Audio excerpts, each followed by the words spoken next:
Salamat, Iya. Thanks, Iya. Tayo naman dito sa GMA Integrated News, hindi magbabago at lalong pursigido sa pagbibigay serbisyo ngayong 2026.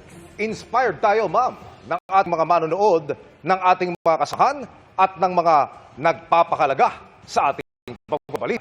Tulad ng pagkilalang Presenter of the Year 2025 para po sa ating 24 oras anchor na si Vicky Morales mula sa Association for International Broadcasting Awards. Maraming salamat. Hindi ko alam yan. Congratulations po.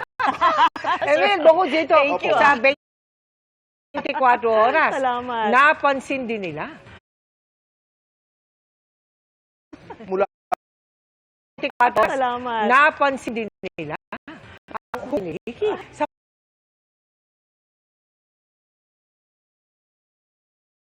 pag-aangkor na sa ating Election 25 special coverage at sa pag-host sa news documentary na Biyaheng Totoo Sana sa Eleksyon 2025 at coverage sa pagpanaw ni Pope Francis at ang Papal Conclave kung saan napili si Pope Leo XIV bilang leader ng simbahan. Naku, maraming salamat sa inyo.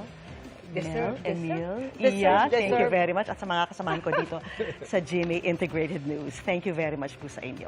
Ba, mag-blow out ka na ngayon. Ay, ha? syempre. Ang haba ng aming pati sa congrats sa'yo. Oy, sabi lang kayo, tita. At yan ang mga balita ngayong Miyerkules. Ako po si Mel Tiangco. Ako naman po si Vicky Morales para sa mas malaking misyon. para sa mas malawak na paglilingkod sa bayan.